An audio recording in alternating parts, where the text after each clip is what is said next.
हरे कृष्णा माताजी। हरे कृष्णा। हरे कृष्ण माताजी। प्रणाम माताजी। प्रणाम माताजी।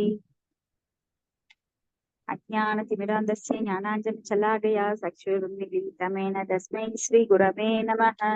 श्रीचैतन्यमनोभीष्टं स्थापिनमेन भूतले स्वयं रूपकथा माह्यं ददाति स्वपदान्तिकम्। वन्देऽहं श्रीगुरो श्रीयुतपदकमलं श्रीगुरून् वैष्णवां च श्रीरूपं साग्रजतं सगणरघुनाथान्वितं तं सजीवं सात्वैतं सावधूतं परिजनसहितं कृष्णचैतन्यदेवं श्रीराधा कृष्णपादान् सहन ललिता श्री विशाखान्वितांस। हे कृष्णा करुणा सिन्धो दीनबन्धो जगत्पते कोपेश कोभिः कान्त राधाकान्त नमोऽस्तुते। तप्त काञ्चन गौरांगी राधा वृन्दावनेश्वरी वृषभानुसुते देवी प्रणमामि हरिप्रिये। वाञ्छाकल्पतरुभ्यश्च कृपासिन्धुभ्यश्च पतितानां पावनेभ्यो वैष्णवेभ्यो नमो नमः। श्री कृष्ण चैतन्य प्रभु नित्यानंद श्री अद्वैत गदाधर श्रीवासादि गौर भक्त वृंदा। हरे कृष्ण कृष्ण कृष्ण हरे हरे हरे राम राम राम हरे हरे। भज गोविंदम भगवद्गीता चिततीता गंगा जललव कणिका बीता भगवद्गीता किञ्चिदधीता गंगा जलकणिका पीता शत्रुपेण मुरारी समर्चा क्रियते तस्य यमेन न सच्चा पुनरपि जननं पुनरपि मरणं पुनरपि जननी जडरे शयनम् इहु संसारे बहुदुस्तारे कृपया पारे पाहि मुरारे।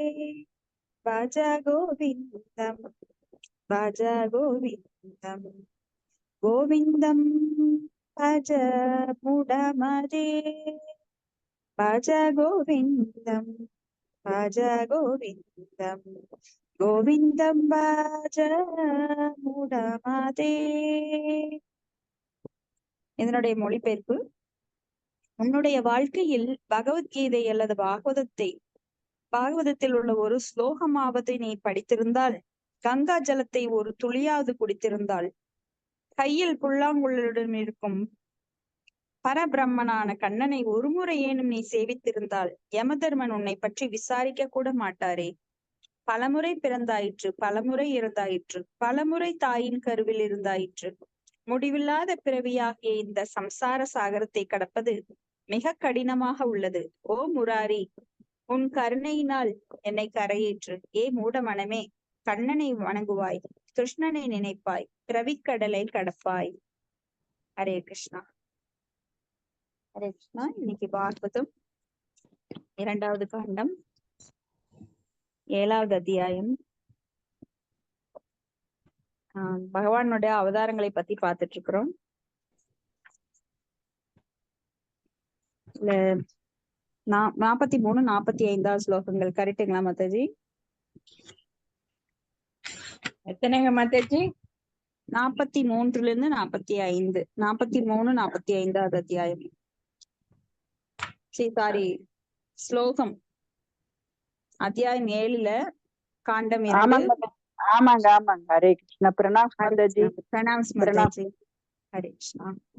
வேதாஹம் அங்க பரமஸ்ய ஹி யோக மாயா யூயம் பவஸ்ச பகவான் அத தைத்தரியவரியः பத்னி மனோ சச்ச மனுஷ்சத் ஆத்மஜாஸ்ச பிரசீன பர்ஹிருபுரங்க உதத்ருவச்ச இஸ்வாகு ஜல முககுந்த விதேஹகாதி ரகு அம்பரீஷ சகரா கய நாகாசாத்யா மாந்தார்த்த அலர்க சந்தனு அனுரந்தி தேவா தேவவ்ரதோ பலிர் அமூர்த்த தரயோ திலீப சௌபரி உதங்க சிபி தேவல பிப்பப்லாத சாரஸ்வதோத்வ பராச்சர பூரிஷேனாக ये अन्ये बिभीष हनुमत्तुभेन्द्र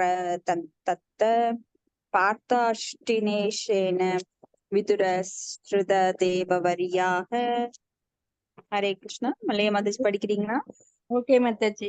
ஹரே கிருஷ்ணா. ஓம் நமோ பகவதே வாசுதேவாய. ஓம் நமோ பகவதே வாசுதேவாய. ஓம் நமோ பகவதே வாசுதேவாய. ஹரே கிருஷ்ணா. மொழிபெயர்ப்பு பொருளுரை வழங்கியவர் தெய்வத்தில் ஆசா பக்தி வேதாந்த பிரபுபாதாக்கு ஜெய். ஹரே கிருஷ்ணா. மொழிபெயர்ப்பு.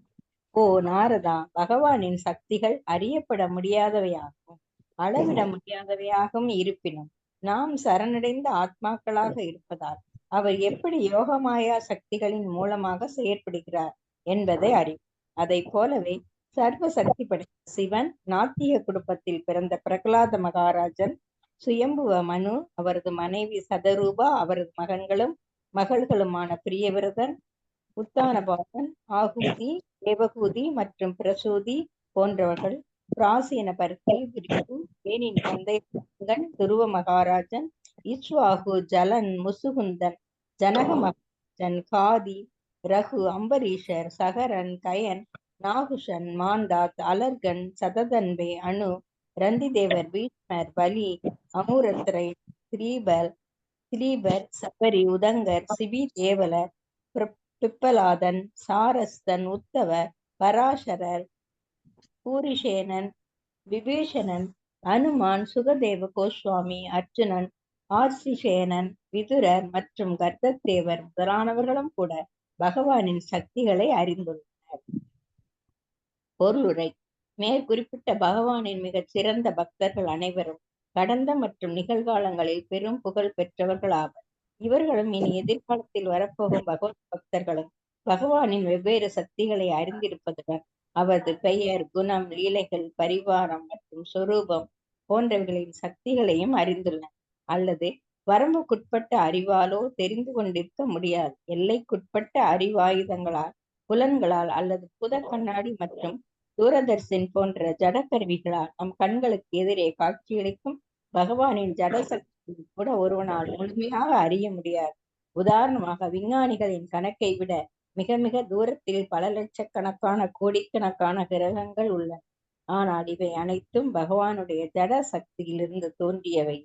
விஞ்ஞானி இத்தகைய பௌதீக முயற்சிகளால் பகவானுடைய ஆன்மீக சக்தியை பற்றி எதைத்தான் தெரிந்து கொள்ள முடியும்? மனக்கற்பனைகளுடன் சில டஜன் கணக்கான என்றால் ஒருவேளை போன்றவர்களை கூட்டினாலும் அறிவு முன்னேற்றத்திற்கு அதனால் உதவ முடியாது. மாறாக இத்தகைய மனக்கற்பனைகள் கடவுளே இல்லை என்ற நாஸ்திக கொள்கையில்தான் முடிவுறுகின்றன. எனவே அறிவுடைய மனிதன் தனது அற்பமான மூளைக்கு அப்பாற்பட்ட விஷயங்களை பற்றி கற்பனை செய்வதை நிறுத்தி காலப்போக்கில் பரம புருஷரிடம் சரணாகதி அடையும் கலையை கற்றுக்கொள்ள அவன் முயல்கிறான். அந்த பரம புருஷர் மட்டுமே ஒருவனுக்கு உண்மையான அறிவு வழியை காட்ட முடியும். மிக கடினமாக உழைப்பதாலோ, நல்ல மூளைக்கு பெரும் சுமையை ஏற்றுவதாலோ, வெறும் மனக்கற்பனையாலோ அல்லது வார்த்தை ஜாலங்களாலோ பரமபுருஷ பகவானை ஒரு பொழுதும் அறிய முடியாது என்று உபனிஷதங்களில் தெளிவாக கூறப்பட்டுள்ளது. சரணாகதி அடைந்துள்ள ஓர் ஆத்மாவால் மட்டுமே பகவான் அறியப்படக்கூடியவர் ஆவார். இங்கு பௌதீக ஜீவ ராசிகளிலேயே மிகச் சிறந்தவரான பிரம்மதேவர் இவ்வுண்மையை ஒத்துக்கொள்கிறார். எனவே ஆராய்ந்தறியும் பாதையை பின்பற்றுவதன் மூலமாக சக்தியை பலனற்ற முறையில் விரயமாக்குவதை கைவிட வேண்டும். பகவானிடம் சரணடைவதன் மூலமாக, இங்கு குறிப்பிடப்பட்டுள்ள நபர்களின் அதிகாரத்தை ஏற்பதன் மூலமாக ஒருவன் அறிவை பெற வேண்டும். பகவான் வரம்பற்றவர் ஆவார். யோக மாயையின் கருணையால் ஒருவனுடைய சரணாகதிக்கு ஏற்ப தன்னை அறிந்து கொள்ள பகவான் அவனுக்கு உதவுகிறார். ஹரே கிருஷ்ண மாதாஜி. ஹரே கிருஷ்ணா மாதாஜி. இது நாம நிறைய வாட்டி டிஸ்கஸ் பண்ணியிருக்கோம். திரும்ப திரும்ப பாகவதம் நம்மளுக்கு வலியுறுத்தி சொல்லுவது என்னவென்றால், பகவானை நம்மால் நமது சிறு மொழியை கொண்டு அறிய முடியாது. கற்பனா சக்தியினாலோ மன வியூகத்தால் நம்ம அறிந்து கொள்ள முடியாது. அப்ப இதுக்கு என்ன முறை அப்படின்னு பார்த்தோம்னா, சாது சாஸ்திரா, அப்போ குரு சாது சாஸ்திரா, குருவை சரணடைந்து தத்வித்தி பிரதிபாதேன. அப்ப இங்க குறிப்பிடப்பட்டிருக்கின்ற இந்த அம்பரீஷர், சகரன், கயன், நாகூஷன், மாந்தாத், அலர்கன், சததன்வே, அனு, ரந்திதேவர், பீஷ்மர், பலி, ஆமூரத்ரயன், திலீபர், சபரி, உதங்கர், சிபி, தேவலர், பிப்பலாதன், சாரஸ்தன், உத்தவர், இவங்கெல்லாம் விதுரர் இவங்க போன்றவர்கள் பகவானை முழுமையாக ஓரளவு அவங்க அறிந்தவர்கள். அப்ப நம்மளுடைய மார்க்கமே என்ன? தூய பக்தரை நாம் அணுகாஸ், அதாவது தூய பக்தரை நாம ஃபாலோ பண்ணணும். அவங்க மூலமா தான் கடவுளை நாம அறிய முடியும். நம்மளோட கண்கள் ஞான கண்கள் இல்ல, நம்மளோட ஜடக்கண்கள். ஜட ரீதியாவே பார்த்து பழகிட்டோம், வெளிப்புற ரீதியாகவே எல்லாம் பார்த்து பழகிட்டோம். அப்போ அந்தரங்க சக்திங்கிறது நம்மளுக்கு கிடையாது. வெளிப்புற சக்தி தான் நம்மை ஆட்கொள்ளுகின்றது. யார் ஒருவர் அந்தரங்க சக்திக்குள் உள்ளே வருகிறார்களோ, அதாவது பகவானை சரணடைகிறார்களோ, எத்தனை தூரம் சரணடைகிறாங்களோ அத்தனை தூரம் பகவானை பற்றி புரிந்து கொள்ள முடியும் அப்படிங்கிற பகவான் பகவத்கீதையில பல முறை உறுதிப்படுத்துறார். ததாமி புக்தி யோகம் தம் ஏனமாம் உபயாந்தி தே, நானே அவங்களுக்கு அந்த வெளிச்சத்தையும் தர, தேசாம் ஏவானுக்கம் பார்த்தம் அகம் அஜ்ஞானம் ஜம்தமக அப்படின்னு சொல்லி அவர் அந்த அஜ்ஞானத்தை அழித்து ஞான தீபேன பாஸ்வதா, ஞான தீபத்தை ஒவ்வொருக்கும் உள்ளே இருந்து ஏற்றுகின்றேன் அப்படிங்கிறார். அதுக்கு என்ன சொல்றாருன்னா, என்னை பத்தி தெரிஞ்சுக்கணும்னா என்னை சரணடை. இப்ப நீங்க ஜட ரீதியாவே பாத்தீங்க அப்படின்னா, யாரையாவது பத்தி தெரிஞ்சுக்கணும்னா நீங்க அவங்க கிட்ட நெருக்கமா பழகணும். ஒரு நண்பன் அவன் ரொம்ப நல்லவன், அதனாலதான் எனக்கு நான் நண்பனா எடுத்துக்கிட்டேன் அப்படின்னு நீங்க எப்படி தெரிஞ்சுக்கிட்டீங்க? பழகி பார்த்து. அதுபோல பகவானிடம் நாம் சரணாகதி அடைந்து அவரை ஒரு சாந்த, சக்கிய, வாத்சல்ய, மாதுரிய இந்த மாதிரி ரசங்கள்ல அவரை மகனாகவோ நண்பனாகவோ இல்ல தாய் தந்தை போன்று அவர் இந்த 5 ரசங்கள் நம்மளுக்கு சொல்லப்பட்டிருக்கு. அப்ப ஏதோ ஒரு வழியில அறிந்து கொள்ள முற்பட வேண்டும். ஸ்ருதி ஸ்மிருதி மூலமாக, மனக்கற்பனையில கிடையாது. பூனை கண்ணை மூடிட்டு இந்த உலகமே இருட்டு அப்படின்னு சொன்னா அதை யாரும் நம்ப மாட்டாங்க. நீ முதல்ல கண்ணை திற, அப்பதான் தெரியும் உலகம் எப்படிப்பட்டது, உலகம் இருட்டா இல்ல வெளிச்சமா இருக்கான்னு. கண்ணை மூடுனா எல்லாம் இருட்டாதான் இருக்கும். அப்போ புத்தியற்றவர்கள் என்ன செய்யறாங்க? அவங்க புத்திய யூஸ் பண்றதே கிடையாது. அவித்யா, மாயினால் ஆட்கொண்டவர்கள். மாயா அபகிருத ஞான ஆசூரம் பாவம் ஆசிரிதம். இப்ப விஞ்ஞானிகள் எல்லாம் அவங்க நினைச்சுக்கிறாங்க எங்களுக்கு நிறைய அறிவு இருக்கு, நாங்கதான் கண்டுபிடிக்கிறோம் அப்படின்னு. ஆனா அவங்களுக்கு சிற்றறிவு தான் இருக்கு, அவங்களுக்கு ஆன்மீக அறிவு கிடையாது. வித்யா பொட்டன்சி கிடையாது. அவங்க முக்குணங்களால் ஆளப்படுபவர்கள். அப்ப அவங்க யாரும் சரணடைகிறதே கிடையாது. சாஸ்திரங்களையோ இல்ல குருவையோ சரணடைகிறது கிடையாது. தன் மூளையால நான் எல்லாத்தையும் கண்டுபிடிச்சிருவேன்னு நினைக்கிறாங்க. அப்ப பகவான் கிரியேட் பண்ணதுல அவங்க ஏதோ ஒண்ணு கனெக்ட் பண்ணி ஏதாவது கண்டுபிடிக்கிறாங்கன்னா அதற்குரிய அறிவும் பகவானாலேயே தரப்பட்டது. ஆனா அந்த சிற்றறிவை வச்சு பகவானை இவங்களால ஆராய்ச்சி பண்ண முடியாது. அப்ப நிறைய விண்வெளி கப்பல்கள் எல்லாம் அனுப்புறாங்க, அதன் மூலமா அவங்க வேற உலகத்தையும் அடைய முடியாது. அப்ப உண்மைகளை ஸ்ருதி ஸ்மிருதி சாஸ்திரங்கள் வழிவந்த புராணங்கள் இதையெல்லாம் ஏற்றுக்கொள்ளாமல் அக்ஞா ஸ்ரத்ததானஸ்ய சம்சயாத்மா வினஷேதி நியாயம் லோகோ ஆஸ்தின பரோ நசுகம் சம்சய் ஆத்மனக அப்படின்னு பகவத்கீதையில அதையும் பகவான் சொல்றார். இப்ப வேதங்கள் தாய் போன்றது. தாயை சந்தேகப்பட்டவன் யாரும் உருப்பிட்டது கிடையாது. தாய் மூலமாதான் தந்தை அடையாளம் காண முடியும். அப்ப தாய் சொல்றா இதுதான் உன் தந்தைன்னு. ஆனா அதை மறுக்கும் போது அவன் டிஎன்ஏ டெஸ்ட் எல்லாம் எடுக்க முடியாது. இல்ல நான் என்னோட அம்மாவை நான் நம்ப மாட்டேன் அப்படின்னு சொல்லி. அப்போ வேதங்கள் நமக்கு எல்லாவற்றையும் சொல்லித் தருபவை. ஏன்னா வேதங்கள் அபவர்ஷேய, மனிதனால், சாதாரண குறையுடைய மனிதனால் இயற்றப்பட்டவை அல்ல. அது முழுமுதற் கடவுள் பகவானின் திருவாயிலிருந்து வந்தவை, மூச்சுக்காற்றிலிருந்து வந்தவை வேதங்கள். அத தேனே பிரம்மகு தாய ஆதி கவியே அப்படின்னு சொல்லி பிரம்மனுக்கு முதல்ல ஹிருதயத்தில் புகட்டுகிறார். அப்ப பிரம்மா மூலமா நம்மளுக்கு இந்த வேதங்கள் மறுபடியும் வருது. அப்புறம் வியாச தேவர் அதை தொகுத்து கொடுக்கிறார். இப்படி பரம்பரை வழியாக வருகின்றது. அப்ப இது நிறைய நாத்திகர்கள் என்ன சொல்றாங்கன்னா வேதங்கள் எல்லாம் ஒண்ணும் கிடையாது அப்படின்னு வேதங்களை மறுப்பவர்கள் அவங்க தங்களை தாங்களே ஏமாற்றிக் கொள்கிறார்கள். ஏன்னா ஒரு குழந்தை வந்து நான் எக்ஸாம்ல நல்லா மார்க் வாங்கிடுவேன் ஆனா படிக்க மாட்டேன்னு சொன்னா அது தன்னையே ஏமாத்திக்குது. அது தவறுகள் செய்யும் போது தனக்கு பாவங்கள் விளைவித்துக் கொள்ளும் போது தன்னைத்தானே ஒரு உயிர்வாழ் ஏமாற்றிக் கொள்கிறது. அப்ப பல பிறப்பு எடுக்க வேண்டி வருது. இப்பதான் நாம படிச்சோம் பகவத்கீதா கிஞ்சித தீதா கங்கா ஜலலவ கணிகா வீதா. ஒரு முறையே நம் பகவத்கீதையில் இல்ல பாகவத்துல ஒரு ஸ்லோகமாவது படித்திருப்பாயாயின் இல்ல கங்கா ஜலத்தில் குளித்திருப்பாயாய் நீ யமராஜனின் கோட்டு முன்னாடி நிக்க வேண்டியதில்லை. ஏன்னா உயிர் போகும்போது நம்ம உயிர் முதல்ல எங்க கொண்டு போவாங்க, யமராஜரோட கோட்டு கொண்டு போவாங்க. அங்க போய் நம்ம கண் முன்னாடி நம்மளுடைய வாழ்க்கையில் நடந்த அனைத்து சம்பவங்களும் ஒரு திரைப்படம் போல அங்க நம்மளுக்கு காண்பிக்கப்படும். இதெல்லாம் நிஜமா அப்படின்னு யாராவது நினைச்சீங்க அப்படின்னா அப்போ நம்ம பகவத்கீதை அதாவது குருஷேத்திர போர்க்களத்துல குருஷேத்திர போரை அப்படியே வந்து திருதராஷ்டிரனுக்கு அவரோட காரியதர்சி அப்படியே சொல்றார் பார்த்து. அது எப்படி முடிஞ்சது? அந்த காலத்துல டிவி இருந்ததா? கிடையாது. அவருடைய குருவின் கருணையினால் வியாசதேவரின் கருணையினால அவர் வந்து அப்படியே எடுத்து சொல்றாரு திருதராஷ்டிரருக்கு. அப்ப இது வந்து ஸ்ரத்தா அப்படிங்கிறது ரொம்ப முக்கியம் பக்திக்கு. அடுத்தது பதம் 46. தேவை விதந்தி அதிதரந்தி ச தேவமாயாம் ஸ்திரீ சுத்ர சூன சபராபி பாப ஜீவாஹ யதி அத்புத கிரம பராயண சுல சிக்ஷாஷ் திரியக் ஜனாபி கிம் ஸ்ருத தாரணாயே. ஹரே கிருஷ்ணா. நான் படிக்கிறேன் மாதாஜி. ஹரே கிருஷ்ணா. படிங்க. ஓம் நமோ பகவதே வாசுதேவாய. ஓம் நமோ பகவதே வாசுதேவாய. ஓம் நமோ பகவதே வாசுதேவாய. மொழிபெயர்ப்பு பொருளுரை ஆசா பக்தி வேதாந்த சாமி பிரபாதுக்கு ஜெய். மொழிபெயர்ப்பு: பெண்கள் தொழிலாளர்கள் பிரிவினர்,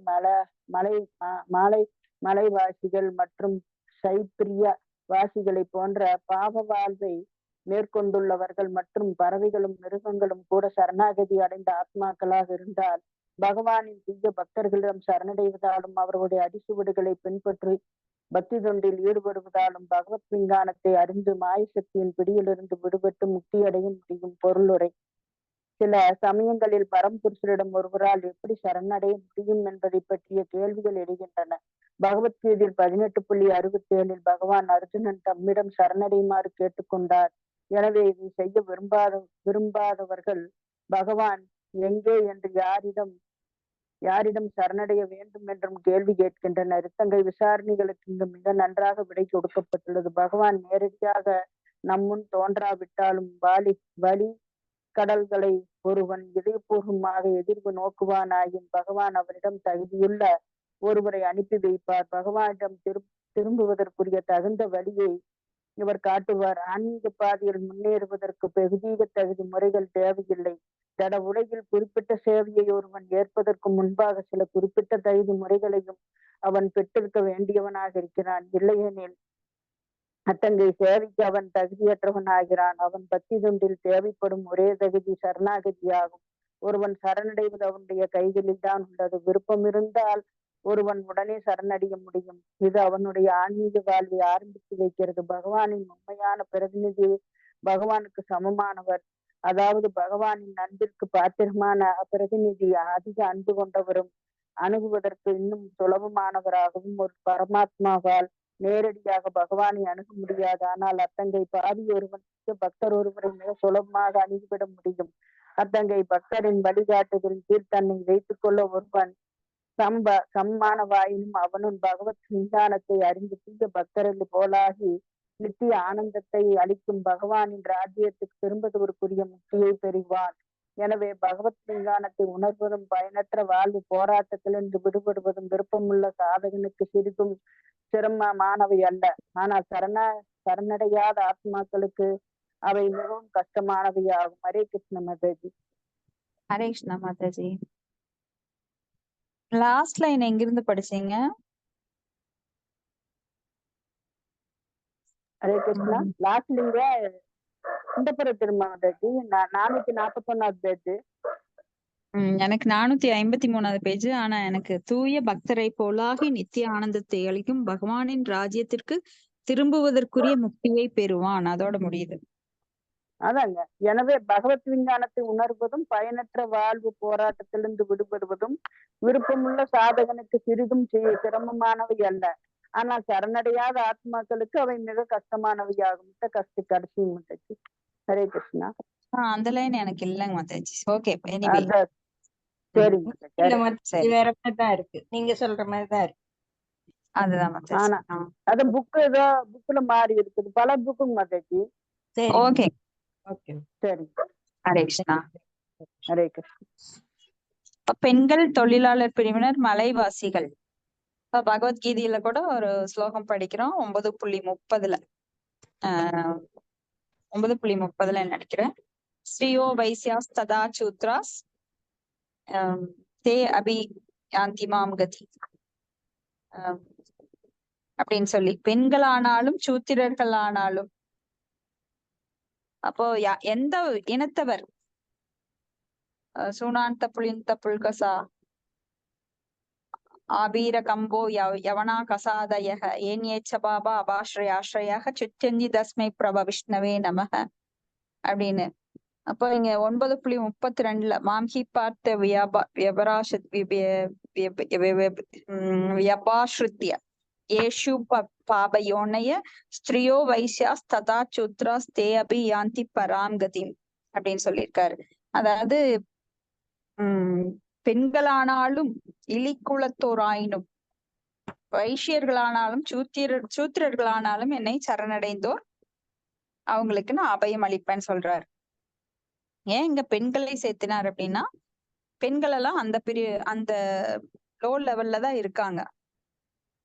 அப்ப தொழிலாளர் பிரிவர், மலைவாசிகள், எப்படி எல்லாருமே யாரானாலும் பகவானுடைய நாமத்தை சொன்னா அஹோ பதச்ச பத்தோச்சோக்கரியான், ஓ அவர்கள் எவ்வளவு புண்ணியமானவர்கள், பகவானோட பேரை சொல்லியிருக்காங்களே, இவங்க பல தவங்களை செய்திருப்பார்களோ, பல யாகங்களை செய்திருப்பார்களோ, பல தர்மங்களை செய்திருப்பார்களோ, தான தர்மம் தவம் இதெல்லாம் செஞ்சிருந்தா மட்டும்தான் பகவானுடைய பெயரை சொல்கின்ற பாக்கியம் கிடைக்கும் என தேவர்களே அவங்கள புகழ்றாங்களாம். அப்ப பாத்துக்கோங்க, பகவானோட நாமம் நம்மளுக்கு எல்லாம் கிடைச்சிருக்குன்னா சாதாரண விஷயம் கிடையாது. இத ரொம்ப எளிமையா யாரும் நினைச்சிடக்கூடாது. நம்மளுக்கு பகவானோட நாமம் கிடைச்சிருக்கு, ஆஹா நாம தான் ரொம்ப கிரேட், இல்ல அத மிஸ்யூஸ் பண்ணலாம், அபராதங்களோட நாமங்களை ஜெபிக்கலாம் அப்படின்னு யாரும் நினைச்சிடக்கூடாது. அபராதங்கள் அற்ற முறையில் நாமத்தை ஜெபித்து, ஏன்னா இது நம்மளுக்கு கிடைப்பதற்கு அரியது, சூதுர்லப. அப்போ எவ்வளவோ புண்ணியங்கள் செஞ்சிருந்தாதான் இந்த பக்தி தொண்டு, அந்த பகவானுடைய நாமம் நம்ம கையில கிடைச்சிருக்கு. ஒரு வைரத்தை ஒருத்தர் வீடு வீடா கொடுத்தாரு அப்படின்னா, ஓ இது கண்ணாடி கல்லு, ஏன்னா அவர் ரொம்ப ரேர், ஆனா ரொம்ப சீப்பா கொடுக்குறாங்க. அப்ப நம்மளுக்கு சந்தேகம் வரும், அது போல இருக்கக்கூடாது. ஏன்னா நம்மளுக்கு வைரக்கல்லை விட பல கோடி மடங்கு உயர்ந்த ஒன்று நம்மளுக்கு இந்த ஹரிநாமம். இந்த ஹரிநாமம் கிடைப்பதற்கு அரியது. ஆனா ஸ்ரீ சைத்தன்ய மகாபிரபு அவரது காரணமற்ற கருணையினால், கருணை வாய்ந்த அவதாரம் சைத்தன்ய மகாபிரபு. எல்லாம் கோடிக்கணக்கான அவதாரங்கள் இருக்கு, அவரது அவதாரங்கள் எண்ணற்றவை. அந்த அவதாரத்துல சைத்தன்ய மகாபிரபு மிக மிக கருணையான அவதாரம். அதனாலதான் அவர் இந்த ஹரிநாமத்தை அவ்வளவு எளிதாக நம்மளுக்கு கிடைக்க செஞ்சார். ஏன்னா கலியுகத்துல மக்கள்லாம், என்னோட பிள்ளைங்கெல்லாம் ரொம்ப கஷ்டப்படுறாங்க, அவங்க கிட்ட எளிமையா வந்தடையக்கூடிய ஒரே வழி இந்த ஹரிநாமம் தான்.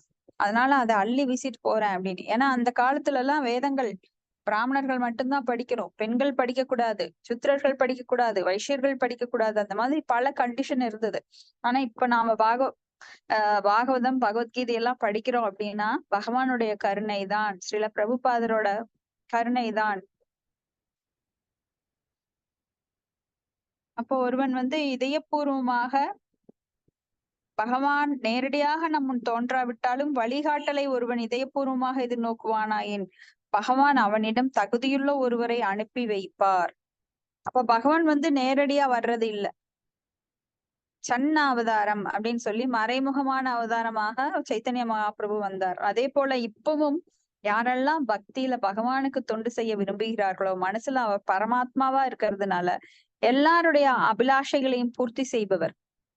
அப்படிப்பட்ட பகவான் என்னை நோக்கி ஒரு ஆத்மா முன்னேறுகிறது என்றால், அவங்க ஒரு அடி எடுத்து வச்சா இவர் 1000 அடி எடுத்து வைக்கிறாரு அவங்கள நோக்கி.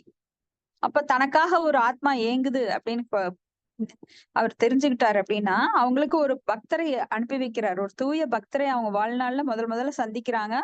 அதன் மூலமா நிறைய பேர் வாழ்க்கையில குழப்பம் வரும்போது, நான் ஏன் இவ்வளவு கஷ்டப்படுறேன், கடவுளே நீ யாரு, நீ எங்க இருக்க, தயவு செஞ்சு எனக்கு உன்னை பத்தி எனக்கு ஒரு ஞானத்தை கொடு, உன்னை நான் தெரிஞ்சுக்கணும், இல்ல நான் உன்னை கேள்வி கேட்கணும், நான் ஏன் இவ்வளவு கஷ்டப்படுறேன்னு அப்படி கேட்டே நாம எல்லாம் ஒரு பக்தரை சந்திச்சிருப்போம். அதன் மூலமா இந்த பாகவதத்தின் மூலமா பகவானை பற்றி இன்னும் அறிய நம்மளுக்கு நிறைய வாய்ப்பு. ஏன்னா நாம் படும் துன்பங்கள் எல்லாம் தனக்குத்தானே நாம் விளைவித்துக் கொள்கின்ற துன்பம். அத்தியாத்மிகா, ஆதி பௌதிகா, ஆதி தெய்வீகா அப்படிங்கிற 3 கிளேசங்கள் மூலமா இந்த ஆத்மா சிறைப்பட்டுள்ளது. அப்ப வேற யாராலும் நமக்கு கஷ்டம் வர்றது இல்ல, எல்லாமே கருவிகள் தான். அப்ப நம்மளோட வினை பயன் தீதும் நன்றும் பிறன் தர வாரா. அப்ப நம்மளோட நிழல் நம்ம கூடயேதான் வருது. இதையெல்லாம் புரிஞ்சுக்கணும் அப்படின்னா பகவான் இதுல இன்டர்ஃபியர் பண்றதே இல்லை. யாருடைய வாழ்க்கையிலும் அவர் தானாக மாற்றத்தை ஏற்படுத்துவது கிடையாது. நீ கஷ்டத்தை அனுபவி, நீ போய் இந்த பக்கம் துன்பத்தை அனுபவின்னு அவர் சொல்றது இல்ல. நமக்கு நாமே கடவுளை மறந்து நாம் செய்யும் செயல்களால், கர்ம வினைகளால் நமக்கு நாமே துன்பத்தை ஏற்படுத்தி கொள்கிறோம். அப்ப இந்த இயற்கையோட சட்டங்கள் நம்மை கட்டுப்படுத்துகின்றது. சத்துவ ரஜோ தமோ குணங்கள் மூலமா இயற்கையோட சட்டங்கள். அப்ப பிரகிருதி நம்மை ஆளுகின்றது. பிரகிருதி இயற்கை, அந்த இயற்கை குணங்கள் 3. அப்ப நாம என்ன பண்றோம், நான் செய்கின்றேன் அப்படிங்கிற எண்ணம் நம்மளுக்கு எல்லாருக்குமே இருக்கு. அகங்காரம் விமூடாத்மா கர்த்தகம் மிதி மன்யதே. இதுக்கு ஒரு எக்ஸாம்பிள் என்னன்னா, நாம எதுவுமே செய்ய முடியாது. இந்த ஜட உலகுல நம்மளுக்கு சக்தி கிடையாது. ஆனா நாம என்ன நினைச்சுக்கிறோம், நான் தான் செய்யறேன்னு நினைக்கிறோம். அதாவது ஒரு லாபம் வந்தா நான் தான் பண்ணினேன், ஒரு நஷ்டம் வந்தா என்னாலதான் வந்தது, இப்படி எல்லாத்துக்கும் காரணம் அவங்க இவங்க, அந்த ஆள்காட்டி விரல வச்சு நம்ம ஒவ்வொருத்தையும் குற்றம் சொல்கிறோம். ஆனா உண்மையில என்னன்னா, நாமெல்லாம் ஒரு அப்பா இப்ப சைக்கிள் ஓட்டணும்னு ஆசைப்படுறோம், இல்ல ஒரு குழந்தை நான் பைக் ஓட்டுறேன்னு ஆசைப்படுது. அப்பா முன்னாடி உட்கார வச்சுக்குவாரு. அப்ப அந்த அப்பா தான் பைக் ஓட்டுவாரு. ஆனா குழந்தை தான் ஓட்டுறதா நினைச்சுக்கும். முன்னாடி உட்காந்து அந்த பைக்கை காலை சைக்கிள் ஓட்டுற மாதிரி பாவனை பண்ணும். அப்பா சைக்கிள் ஓட்டிட்டு வருவார். அப்ப அது மாதிரிதான் இந்த 3 குணங்களும் நம்மை ஆட்டுவிக்கின்றது. அப்ப உள்ளத்துல நீங்க ஆசை மட்டும்தான் ஏற்படுத்திக்கிறீங்க. ஆனா அந்த உடலை இயக்குறது யாரு? இந்த 3 குணங்கள். அடிப்படை காரணம் ஆசையே துன்பத்திற்கு காரணம். அப்ப ஆசைக்கு தகுந்த மாதிரி இந்த முக்குணங்கள் உங்களை ஆட்டுவிக்கின்றது. அப்ப இங்க பகவான் அந்த ஞானத்தை எப்ப தர்றாரு அப்படின்னா, தன்னை சரணடையும் போது. எவ்வளவு தூரம் சரணடைகிறார்களோ அந்த அளவுக்கு அவங்களுக்கு அந்த உண்மை புரிய வைக்கிறார். அப்போ பகவானை நேரடியாக இந்த அற்பமான ஆத்மா அணுக முடியாது. ஒரு பிரைம் மினிஸ்டரை போய் பார்க்கணும்னா நீங்க போய் கதவை திறங்க, நான் போய் பாக்குறேன் அப்படின்னு சொல்லுவீங்களா? முடியாது. அப்ப பிரைம் மினிஸ்டரை பார்க்கணும்னா முதல்ல ஏதாவது ஒரு மினிஸ்டர் பிடிக்கணும், அப்புறம் அவங்க பிஏ பிடிக்கணும், அப்புறம் பிஏ மூலமா பர்மிஷன் வாங்கணும். அப்ப நம்மள நிறைய சோதனை பண்ணுவாங்க. என்ன கொண்டு வந்திருக்கோம், எதுக்காக பாக்குறோம், உங்களுக்கு இவ்வளவு டைம் கிடையாது, இவ்வளவுதான் டைம், இந்த நாள்ல தான் வரணும், 1 வருஷம் முன்னாடி நீங்க புக் பண்ணிருக்கணும், எத்தனையோ காரணங்கள் உங்களுக்கு அவசரமான காரியமா அப்படின்னா கொஞ்ச நாள் போருங்க அப்படின்னு சொல்லி நிறைய ஃபார்மாலிட்டிஸ் இருக்கு. ஒரு சாதாரண மனுஷனை பாக்குறக்கே இங்க இவ்வளவு கட்டுப்பாட்டு விதினா, பகவான் யாரு? தூய்மையானவற்றில் தூய்மையானவர், பல கோடி பிரபஞ்சங்களை படைத்து காத்து அழிப்பவர். அப்பேற்பட்ட பகவானை நாம போய் அணுக முடியாது. அப்போ பகவானை அணுகணும் அப்படின்னா முதல்ல தூய பக்தர்களை சரணடைய வேண்டும். அவர்கள் மூலமாகத்தான் பகவானை அணுக முடியும். இப்ப ஒருத்தர் தீட்சை வாங்கியிருக்காங்க, அவருக்கு குரு இருக்கு அப்படின்னா அந்த குரு தான் போய் நம்மளை காட்டி கொடுப்பாரு. இவன் சிறந்த பக்தன், இவனை இங்க அனுமதிக்கலாம், ஆன்மீக உலகில அனுமதிக்கலாம், கோட்பாடுகளை எல்லாம் நல்லா கடைபிடிச்சிருக்கான் அப்படின்னு சொல்லி குரு தான் பகவானுக்கு காட்டி கொடுப்பார். அப்ப பகவான்கிட்ட யாரும் நேரா போய் அணுக முடியாது.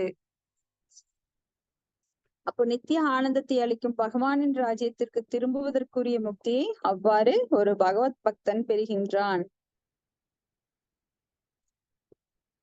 அப்போ ஒரு பகவத் பக்தரை அணுகும் போது அந்த பகவத் விஞ்ஞானத்தை அவர் மூலமாக அறிந்து அவன் பக்தி தொண்டு செய்கிறான்.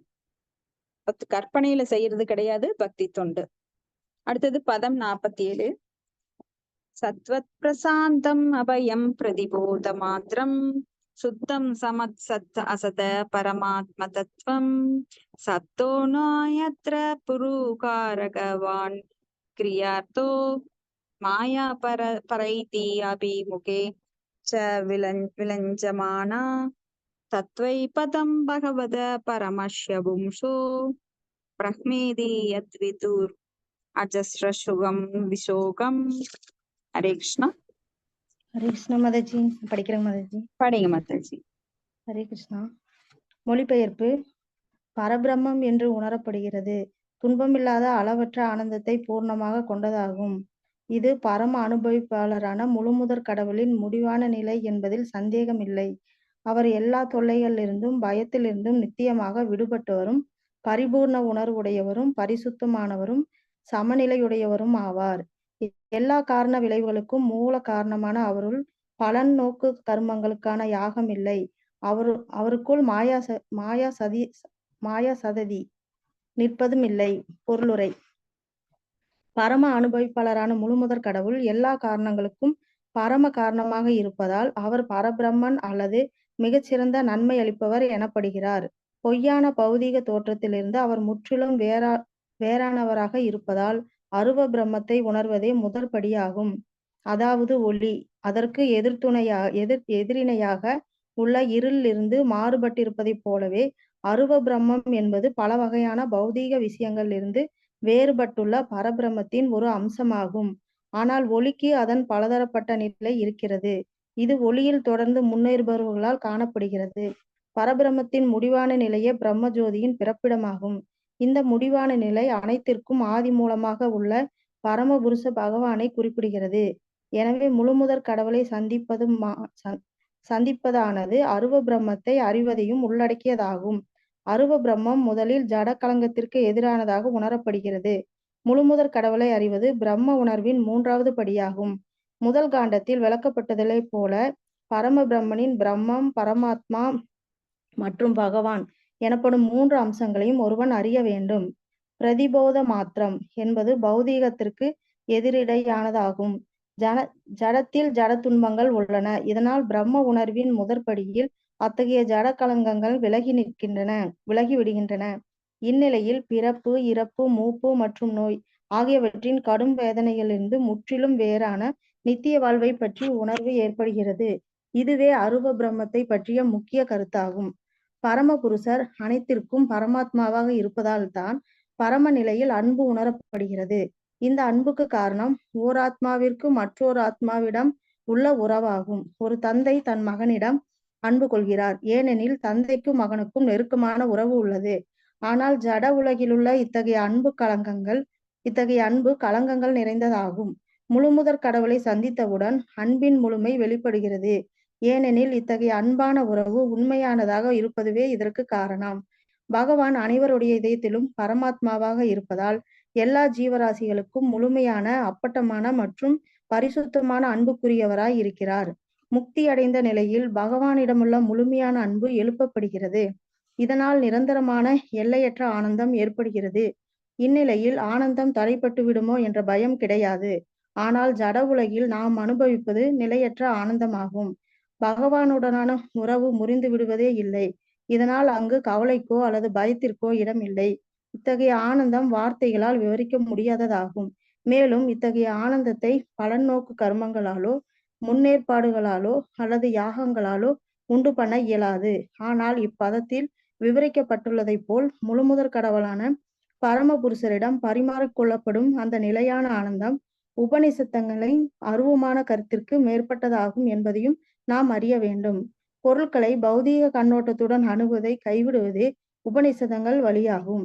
ஆனால் இது பரமபுருஷரின் தெய்வீகமான புலன்களை மறுப்பது ஆகாது. மேலும் முக்தியடைந்த ஆத்மாக்களுக்கும் கூட புலனற்றவர்கள் அல்ல. இல்லையெனில் உன்னத ஆனந்தத்தை அவர்கள் தடையின்றி பரிமாறிக்கொள்வது சாத்தியமாகாது. பகவானுடையதும் பக்தர்களுக்குடையதுமான எல்லா புலன்களும் ஜட களங்கம் இல்லாதவையாகும். இங்கு தெளிவாக குறிப்பிட்டுள்ளதை போல் சத் அசத பரம அவை பௌதீகமான காரண விளைவுகளுக்கு அப்பாற்பட்டவையாக இருப்பதுவே இதற்கு காரணமாகும். மாயையான ஜடசக்தி பகவான் மற்றும் அவரது தெய்வீகமான பக்தர்கள் ஆகியோரின் முன்னிலையில் வர கூச்சப்படுவதால் அதனால் அங்கு செயல்பட முடியாது. ஜட உலகிலுள்ள புலன் இயக்கங்கள் துன்பத்திலிருந்து விடுபடுபவை அல்ல. ஆனால் பகவான் மற்றும் பக்தர்களின் புலன்கள் எவ்வித துக்கமும் இல்லாதவை. வட மற்றும் ஆன்மீக புலன்களுக்கிடையில் மிகப்பெரிய வித்தியாசம் இருக்கிறது. ஜட உலகிலுள்ள புலன்கள் அறியாமையால் நிரப்பப்பட்டுள்ளன. எல்லா வழிகளிலும் புலன்கள் ஜட கண்ணோட்டத்திலிருந்து தூய்மைப்படுத்தப்பட வேண்டும் என்று அதிகாரிகள் பரிந்துரைக்கின்றனர். இந்த ஜட உலகில் சுய திருப்தியை இலக்காக கொண்டு புலன்கள் திறமையாக இயக்கப்படுகின்றன. ஆனால் ஆன்மீக உலகில் பரமபுருஷரின் திருப்திக்காகவே புலன்கள் உபயோகப்படுத்தப்படுகின்றன. இதற்காகத்தான் புலன்கள் ஆரம்பத்தில் படைக்கப்பட்டன. அங்குள்ள புலன்கள் பரிசுத்தமானவையாக இருப்பதால் அங்கு காணப்படும் புலன் நுகர்ச்சி ஜட கலங்கத்தால் உடைக்கப்படாததாகவும் இடையறாததாகவும் உள்ளது. இத்தகைய உன்னத ஆனந்தம் பிரம்ம சௌக்கியம் என்று அழைக்கப்படுகிறது. இது 5ஆம் காண்டத்தில் தெளிவாக விளக்கப்படும். ஹரே கிருஷ்ணா மாதாஜி. ஹரே கிருஷ்ணா மாதாஜி. தேங்க்யூ மாதாஜி. இப்ப இங்க பரம அனுபவிப்பாளராக முழுமுதற் கடவுள் எல்லா காரணங்களுக்கும் பரம காரணமாக இருக்கிறதுனால அவர் பரபிரம்மம் அல்லது மிகச்சிறந்தவர், மிகச்சிறந்த நன்மை அளிப்பவர் அப்படின்னு சொல்லப்படுறார். போக்தாராம் யக்ஞ தபசாம் சர்வலோக மகேஸ்வரம். அவர்தான் போக்தா, நாமெல்லாம் அனுபவிக்கப்படுபவர்கள், அவர் அனுபவிப்பவர். அப்ப இதுல பொய்யான பௌதிக தோற்றத்திலிருந்து அவர் முற்றிலும் வேறானவராக இருக்கிறதுனால அருவ பிரம்மத்தை உணர்றதுதான் முதல் படி. அதாவது பிரம்ம ஜோதியை தான் முதல்ல அணுக முடியும். ஞானிகள் அவங்க எல்லாம் பிரம்ம ஜோதியை தான் முதல்ல அணுகுறாங்க. ஆனா அதற்கு எதிரிணையாக உள்ள இருளிலிருந்து மாறுபட்டிருப்பதை போலவே அருவ பிரம்மன் என்பது பல வகையான பௌதீக விஷயங்களிலிருந்து வேறுபட்டுள்ள பரபிரம்மத்தின் ஒரு அம்சமாகும். அப்ப அருவ பிரம்மம் அப்படிங்கிறது பௌதிக விஷயத்திலிருந்து வேறுபட்டு இருக்கு. அப்போ அந்த பரபிரம்மம் எங்கிருந்து வருதுன்னு, பரபிரம்மம் அப்படிங்கிறது எங்கிருந்து வருது? அருவ பிரம்மம் என்பது பல வகையான பௌதீக விஷயத்திலிருந்து வேறுபட்டுள்ள பரம பிரம்மத்தின் ஒரு அம்சம். பரபிரம்மம் அப்படின்னா பகவான் கிருஷ்ணர். பரபிரம்மம் அப்படிங்கிறது, பிரம்மம் அப்படிங்கிறது வேற, பிரம்மாங்கிறது வேற, பரபிரம்மம்ங்கிறது வேற. பர அப்படின்னாலே உயர்ந்த. அப்ப அந்த அருவ பிரம்மன் பரபிரம்மத்தின் ஒரு சிறு பகுதி தான். பிரம்மனோகி பிரதிஷ்டாகம் அப்படின்னு நாமம். அந்த பிரம்மனுக்கு நானே ஆதாரம். அந்த பிரம்ம ஜோதிக்கு பகவான் தான் ஆதாரம். ஏன்னா கோடி சூரிய பிரகாசம் உள்ள அவரிடம் இருந்துதான் அந்த பிரம்ம ஜோதி வெளிப்படுகின்றது. ஆனா உருவம் இல்லைன்னு தொடர்ந்து அந்த அருவவாதிகள் வாதிடுறாங்க. ஆனா பகவானுக்கு அந்த பிரம்ம ஜோதியை, அந்த திரையை விளக்கினால் மட்டுமே பகவானுடைய உருவம் தெரியும். அது வேதங்களோட ஒரு பிரார்த்தனை நம்மளுக்கு சொல்லுது. தயவு செஞ்சு அந்த உங்களோட திரையை விளக்கி கொள்ளுங்கள். அந்த ஒளிக்கற்றை விளக்கினால்தான் உங்க உருவத்தை பார்க்க முடியும்னு வேதங்கள் பிரார்த்தனை பண்ணுது. அப்ப முழுமுதற் கடவுளை சந்திப்பதானது அருவ பிரம்மத்தை அறிவது உள்ளடக்கியது. அப்ப அருவ பிரம்மன் ஒரு பாட்டு. அப்ப அதைத்தான் பகவான் அப்படின்னா அவர் கூடவே சேர்ந்து இருக்கிறது தான் அந்த ஒளி வட்டம். பகவானை பிரிச்சு பார்க்க முடியாது, அருவ பிரம்மத்திலிருந்து பிரிச்சு பார்க்க முடியாது. ஏன்னா அந்த பிரம்ம ஜோதி அவருடையதுதான், அவர்கிட்ட இருந்துதான் அது வெளிப்படுகின்றது. அது ஒரு சிறு பகுதி தான். ஏன்னா பிரம்ம ஜோதியில ஆனந்தம் உண்டு, சத்து சித்து ஆனந்தம். அந்த ஆனந்தம் எப்படிப்பட்டதுன்னா கடலில் ஒரு சொட்டு மாதிரி. ஆனா பக்தர்கள் கடல் முழுசும் இல்ல, அந்த கடல் அளவு இன்பத்தை அனுபவிக்கிறார்கள். ஆனா அருவவாதிகள் அந்த பிரம்ம ஜோதியில இருக்கிற ஆனந்தத்தை ஒரு சொட்டு தான் அவங்க அனுபவிக்கிறாங்க. அப்ப பிரம்மன் நிலையை உணர்றது 3வது படி. 2வது படி என்னமா? பரமாத்மா. முதல் படி என்ன? பகவான். அப்போ எல்லாருமே ஃபர்ஸ்ட் மார்க் வாங்கணும்னு தான் நினைப்பாங்க. இப்போ ஃபர்ஸ்ட் செகண்ட் தேர்ட் இருக்கு, உங்களுக்கு என்ன வேணும் அப்படின்னு கேட்டா எனக்கு முதல் மார்க் வேணும். இப்போ முதல் மார்க் வேணுங்கிறவங்க பகவானை உணர வேண்டும். 2வது மார்க் வேணுங்கிறவங்க பரமாத்மாவையாவது உணர வேண்டும். 3வது மார்க் வேணுங்கிறவங்க பிரம்மஜோதியாவது உணரணும். ஆனா இந்த 3மே பக்தியில 3 நிலைகள் இருக்கு. ஆனா முழுமையான நிலை அப்படிங்கிறது முதல் நிலைதான், பகவானை உணர்ந்து. ஏன்னா பகவானை உணர்ந்தவர்கள் பரமாத்மாவையும் பிரம்மஜோதியையும் சேர்ந்து உணர்ந்திருப்பார்கள். ஆனா பிரம்மஜோதியை உணர்ந்தவங்க அந்த மேல்நிலை 2 அறிஞ்சிருக்க மாட்டாங்க. பரமாத்மாவை உணர்ந்தவன் பிரம்மஜோதியை அறிந்திருப்பான்.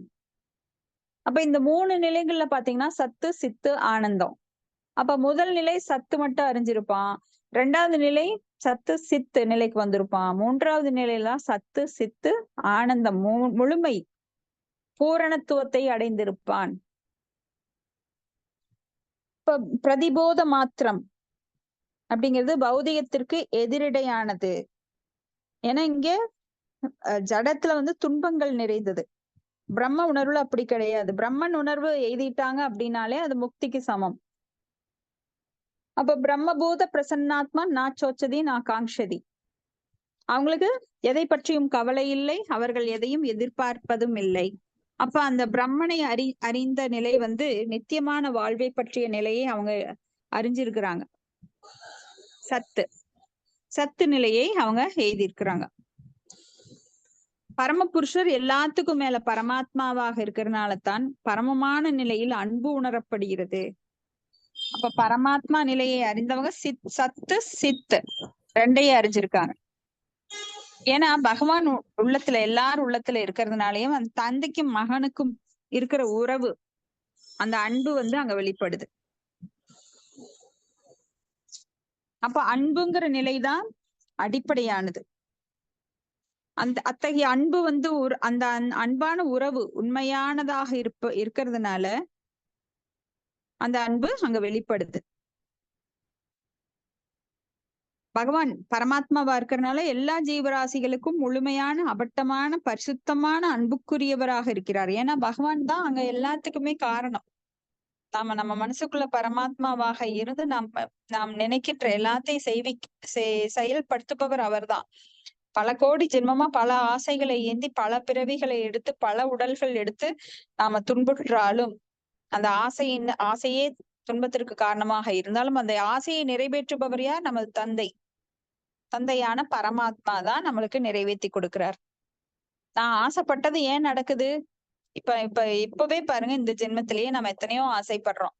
அதெல்லாம் நிறைவேறி கொண்டேதான் இருக்கிறது. என் பையனுக்கு இது வேணும், என் கணவனுக்கு அது வேணும், எனக்கு இது வேணும், எனக்கு வீடு வேணும், எனக்கு அது வேணும், இது வேணும்னா நான் நல்லா செஞ்சு அதனால அனுபவிக்கிறேன்னு யாரும் சொல்ல முடியாது. அதுக்கும் அனுபவிப்பது யாரு? பகவான் தான்.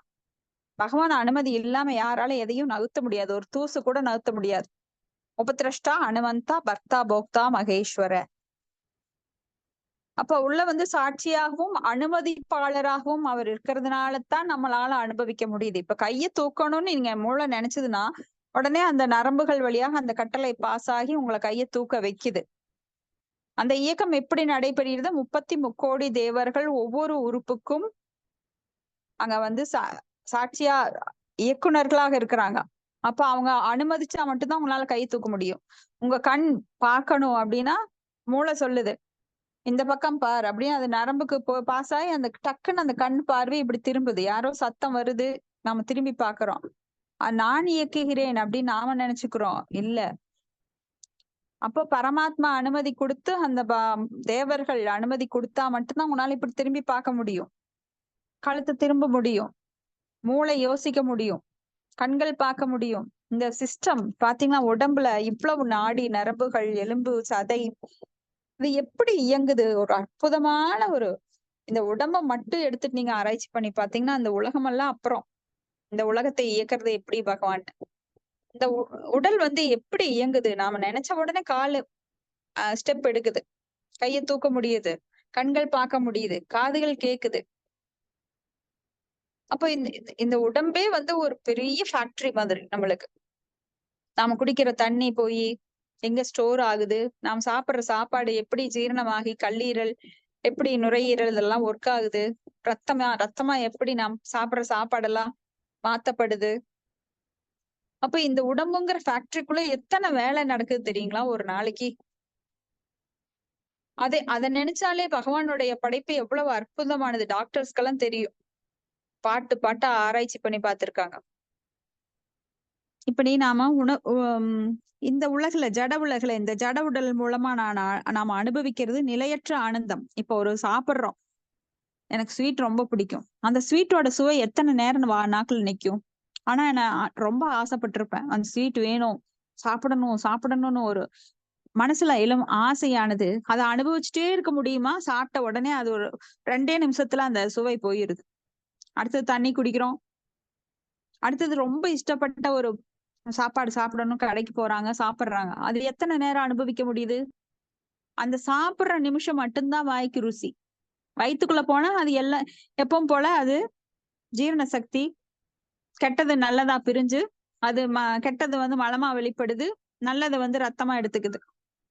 சோ ஆசைகள் மட்டும் நம்மளுக்கு அதிகமா இருக்கு. ஆனா அந்த ஆசைகள் விருப்பங்களை நம்ம அந்த ஆனந்தத்தை எத்தனை நேரம் அனுபவிக்கிறோம்னு கேட்டா கிடையவே கிடையாது.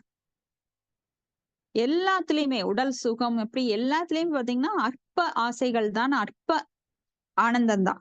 ஆனா ஆனந்தம்னு சொல்ல முடியாது. அது ஆனந்தங்கிற வார்த்தை இங்க யூஸ் பண்ணவே முடியாது. ஏன்னா ஆனந்தம் என்பது ஆத்மாவுக்குரியது. இந்த உடலுக்குரிய ஆசைகளால் அனுபவிப்பது வெறும் சிற்றின்பம். இன்பம்னு கூட சொல்ல முடியாது, அது சிற்றின்பம். அதை அனுபவிச்சு உடனே அதை மறைஞ்சிருது. அப்படி கோடானு கோடி ஆசைகளை நாம ஒரு பிறவிலேயே அனுபவிச்சுட்டே இருக்கிறோம். இந்த இன்பம் முடிஞ்சதா, ஒரு புது சாரி உடுத்துறோம், இல்ல ஒரு புது ஆடை உடுத்தும் போது அது ஒரு இன்பம், அப்புறம் செகண்ட் டைம் அது போயிரும். இப்படி கோடிக்கணக்கான ஆசைகள் இந்த பிறவியில அனுபவிக்கணுங்கிற ஆசையில இன்னும் போயிட்டே இருக்கு. ஆனா ஆனந்தம்ங்கிறது ஆத்மாவுக்கு கிடைக்கக்கூடியதுதான் ஆனந்தம். அதுதான் நித்தியமானது. மத்ததெல்லாம் நித்தியமானது கிடையாது, அநித்தியமானது. அப்ப ஆனந்தத்தை பலநோக்கு கர்மத்தாலோ இல்ல ஞானிகளாலோ இல்ல யாகங்களாலோ உண்டு பண்ணவே முடியாது. முழுமுதற் கடவுளான பரமபுருஷருடன் பரிமாறிக்கொள்ளப்படும் அந்த நிலையான ஆனந்தம் உபனிஷங்களின் அருவமான கருத்துக்கு மேம்பட்டதாகும். ஏன்னா உபனிஷங்கள் வேதங்கள் எல்லாம் என்ன சொல்லுது? உபனிஷங்கள் எல்லாம் அருவமான கருத்தை சொல்றாங்க. அப்ப பொருட்களை பௌதிக கண்ணோட்டத்துடன் அணுகுவதை கைவிடுவதே உபனிஷங்களின் வழியாகும். ஆனால் பரமபுருஷரின் தெய்வீகமான புலன்களை மறுப்பதாகாது. அப்போ புலன்கள் இங்க நம்மளுக்கு பௌதிக புலன்கள் இருக்கு, அப்ப தெய்வீக புலன்கள் ஒன்று உண்டு. நாம இறந்த உடனே என்ன ஆகுறாங்க? மறுபடியும் பௌதிக புலன்கள் எடுக்க வேண்டிய ஆத்மா மறுபடியும் அதுக்குள்ளேயே தள்ளப்படுது. வேறொரு உடம்பெடுத்து நாயாகவோ எலியாகவோ பூனையாகவோ மீனாகவோ மிருகமாகவோ அதனோட கர்மத்துக்கு தகுந்த மாதிரி மனிதனாகவோ உடல் எடுத்து மறுபடியும் பௌதிக புலன்கள் எடுத்து அனுபவிக்க வருது. ஆனா ஆன்மீக புலன்கள் சத்து சித்து ஆனந்தம் கொண்டவை. அந்த ஆன்மீக புலன்கள் மூலம் இன்பத்தை அனுபவிக்க முடியும். அந்த இன்பம் எப்படிப்பட்டதுன்னா நிரந்தரமானது. நாமெல்லாம் இந்த ஜட உலகுல ஒருத்தனை தண்ணியில முக்கி ஒரு பனிஷ்மெண்ட் கொடுக்குறாங்க. நாமெல்லாம் அடிச்சுட்டே தான் இருக்காங்க, மாயை நம்மளுக்கு பனிஷ்மெண்ட் கொடுத்துட்டே இருக்காங்க. தண்ணியில முக்குறாங்க, மறுபடியும் எடுக்கிறாங்க. அந்த தண்ணியில முக்கும் போது ஒருத்தன் ரொம்ப துடிப்பான், அப்பா என்னால மூச்சு விட முடியல, யாரோ பிடிச்சி அமுத்துறாங்க, மேல வரணும்னு தன்னுடைய புலன்கள் உந்துதலால அவன் கைய காலை தட்டி எப்படியோ மேல வர முயற்சி பண்ணுவான். ஆனா பலமா பிடிச்ச ஒருத்தன் நம்மள அமுக்குறான். அதுதான் மாயை பண்ணிட்டே இருக்கு இந்த உலகத்துல. எல்லாரையும் துன்ப கடல்ல அமுக்கிட்டே இருக்கு. ஆனா நம்ம என்ன பண்றோம்னா கொஞ்சம் மேல தட்டு தடுமாறி மேல வர்றோம். அப்போ ஒரு மூச்சு விடுறோம். மூச்சு விடும்போது ஒரு பேரின்பம், அப்பாடா அப்படின்னு மூச்சு விட்டு ஒரு மூச்சு இழுக்கிறதுக்குள்ள மறுபடியும் அந்த மாயை என்ன பண்ணுது? அடுத்த துன்பத்துல நம்மள அமுக்குது. இப்படியே நம்ம பிறந்ததுல இருந்து இறக்குற வரைக்கும் துன்ப கடல்ல முக்கி எடுக்கப்படுறோம். ஆனா அந்த சிற்றின்பம் நாம நிரந்தரம்னு நினைச்சுக்கிறோம். அதுதான் மாயை. அப்ப இங்க பகவானுடைய உன்னத ஆனந்தத்தை தடையின்றி பரிமாறிக்கொள்ளுவது இங்க சாத்தியமாகாது. அப்ப பகவானுக்கும் பக்தர்களுக்கும் உள்ளதுதான் அந்த இன்பம். எல்லா புலன்களும் ஜடக்கலங்கம் இல்லாததுதான் பக்தர்களுடையது. ஏன்னா அவங்க எல்லாமே அவங்க புலன்களை ஆன்மீக புலன்களா ஆக்கியிருப்பாங்க. எப்படின்னா ஜீவன் முக்தாஸ் அப்படின்னு ஜீவன் இருக்கும் போதே அவங்க முக்தி பெற்ற ஆத்மாக்களா இருப்பாங்க. அப்புறம் பக்தி பண்றவங்களா இருப்பாங்க. தூய பக்தி தொண்டு பண்றவங்க என்ன பண்றாங்க அப்படின்னா தங்கள் புலன்களை ரிஷிகேன சேவனம் பக்தி ருச்சியதே. அந்த புலன்களுக்கு அதிபதியாகிய ரிஷிகேஷருக்கு சேவை செய்வதன் மூலமாக தங்களது புலன்களையும் ஆன்மீக புலன்களாக மாற்றிக்கொள்கிறார்கள்.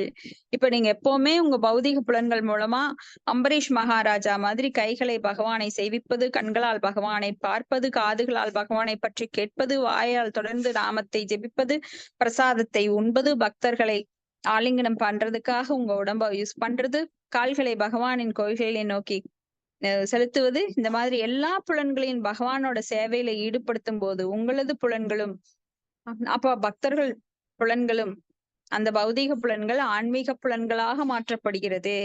ஏன்னா இங்க பௌதிகத்துல ஆன்மீகம் கிடையாது, ஆனா அதை ஆன்மீகமயமாக்க முடியும். ஆன்மீகத்தில் இருக்கிற ஆன்மீக உலகில் இருக்கிறது இங்க பௌதிகத்துல கிடையாது, பௌதிக உலகில் இருக்கிறது ஆன்மீக உலகில கிடையாது. அப்ப எப்படிங்க நாம ஆன்மீகத்துல பயிற்சி பண்ண முடியும்? இங்க எதுவுமே கிடையாது அப்படிங்கிறீங்களா? அதுக்குதான் நம்மளுக்கு தூய பக்தர்கள், நம்மளுக்கு 9 விதமான பக்தி தொண்டு: ஸ்ரவணம், கீர்த்தனம், விஷ்ணு ஸ்மரணம், பாத சேவனம், அர்ச்சனம், வந்தனம், தாஸ்யம், சக்கியம், ஆத்ம நிவேதனம். இதன் மூலமா நம் புலன்களை எப்படி பகவானது தொண்டில் ஈடுபடுத்த முடியும் என்கின்ற கலையை, விஞ்ஞானத்தை, அறிவியல் பூர்வமான அந்த ஆன்மீக விஞ்ஞானத்தை நமக்கு போதித்திருக்கிறார்கள். இதை கொண்டுதான் பகவானை நாம் சரணடைந்து அவருக்கு பக்தி தொண்டு செய்ய முடியும். இப்ப ஜட உலகில் உள்ள புலன் இயக்கங்கள் துன்பத்திலிருந்து விடுபட்டவை அல்ல. ஏன்னா ஜட உலகில எப்பவுமே துன்பம்தான். ஆனால் பகவான் மற்றும் பக்தர்களின் புலன்கள் எவ்வித துக்கம் இல்லாதவை. ஏன்னா ஆன்மீக புலன்கள் அந்த ஜட புலன்களுக்கும் ரொம்ப வித்தியாசம் இருக்கு. இப்ப ஜட உலகில் உள்ள புலன்கள் அறியாமையால நிரப்பப்பட்டிருக்கு, அவித்யா பொட்டன்சி. அப்ப அறியாமைங்கிற இதுலதான் எல்லாருமே இன்னைக்கு நிறைய கைகள் மூலமா சம்பாதிக்கலாம், கால்களை சம்பாதிக்கிறதுக்கு கழுதை போல ஓடிட்டே இருக்கலாம், ஓடலாம் எதையே துரத்திட்டு ஓடுறாங்கன்னே தெரியாம மக்கள் எல்லாம், ஜனங்கள் எல்லாம் அப்படியே ஓடுறாங்க. காலையில எந்திரிக்கிறாங்க, இயந்திரம் போல சமையலை பண்றாங்க, குளிக்கிறாங்க, அப்புறம் மறுபடியும் ஆபீஸ் போறாங்க. அத ட்ரெயின் புடிச்சு மும்பை, சென்னை இதெல்லாம் பாத்தீங்கன்னா மக்கள் எதுக்காக ஓடுறாங்கன்னு தெரியாது. காலையில அவங்க பல்லு கூட சரியா விளக்கியிருக்க மாட்டாங்க, அவசர அவசரமா ஒரு காக்கா குளியல் போட்டிருப்பாங்க, சாப்பிட்டும் சாப்பிடாம பஸ்ஸோ ட்ரெயினோ பிடிச்சு ஓடுவாங்க. கடைசியில சோர்ந்து போய் மனுஷன் படுக்கையில படுக்கும்போது நான் என்னத்த சாதிச்சேன் இந்த உலகத்துல, நான் பிறந்த எல்லாருக்காக நான் செஞ்சேன், ஆனா என்னை இப்படி உதாசீனப்படுத்துறாங்களேன்னு மனசு படுக்கையில தான் படுத்துட்டு இருப்பாங்க. கடைசி காலத்துல யாருக்காக ஓடினார்களோ அவங்க மதிக்க மாட்டாங்க, யாருக்கெல்லாம் அவர் செஞ்சாரோ அவங்க எல்லாம் நன்றி கெட்டவளா இருப்பாங்க. ஏன்னா ஜட உலகம் அப்படிப்பட்டதுதான். நாம எவ்வளவு செஞ்சோமோ அதான் யுதிஷ்டர் ஒரு கந்தர்வருக்கு பதில் சொல்லும் போது சொல்றார், ஒரு பெரிய பானையில 5 குடங்களை நிரப்ப முடிஞ்சது. அந்த 5 குடத்துல உள்ள நீரை திரும்ப ஊத்தும் போது அந்த பானை நிறையவே மாட்டேங்குது. ஏன்? அப்போ ஒரு தாய் தந்தை தங்கிட்ட உள்ள பாசத்தை எல்லாம் அந்த குழந்தைக்கு கொடுப்பாங்க. ஆனா அந்த குழந்தைகிட்ட இருந்து 5 பேரை பெற்றிருந்தாலும் 5 பேர்கிட்ட இருந்தும் ஒருத்தர்கிட்ட இருந்து கூட அந்த பாசத்தை திரும்பி பெற முடியாது. ஏன்னா ஒரு தாய் தன்னோட குழந்தையோட மலத்தையும் ஜலத்தையும் அருவருப்பாலாம் பாக்குறது இல்ல, ரொம்ப சந்தோஷமா நம்ம குழந்தை அப்படின்னு சொல்லி அதை கிளீன் பண்ணி, குழந்தையா இருக்கும்போது அவங்க வாமிட் எடுத்தாலும் சரி, அவங்க என்ன அசிங்கம் பண்ணாலும் அதையெல்லாம் கிளீன் பண்ணி அவங்கள சந்தோஷமா வளர்ப்பாங்க. அதே தாய் ஒரு குழந்தையோட நிலைமைக்கு பெட்ல யூரின் ஸ்டூல் எல்லாம் போயிட்டு இருந்தாங்க அப்படின்னா மூக்க பொத்திக்குவாங்க, சே இந்த ஜென்மம் எப்ப போய் தொலையுமோ அப்படின்னு. அப்படிப்பட்டதுதான் இந்த ஜட உலகம். அதனால தூய பக்தி தொண்டு செய்யணும், நிரந்தரமான இன்பத்தை பெற வேண்டும் எனில் பகவானை நாம் இந்த ஜட புலன்களில் ஆன்மீக புலன்களாக மாற்றி அவருக்கு தொண்டு செய்ய வேண்டும். அதுதான் பகவானுக்கு நாம் செலுத்துகின்ற அன்பு. ஹரே கிருஷ்ணா. இதோட முடிச்சுக்கலாம். நான் ஒரு லிங்க் தரேங்க, அதுல சில பிரபுபாதர் இந்த சட்டாமிர்தம் போயிட்டு இருக்கு,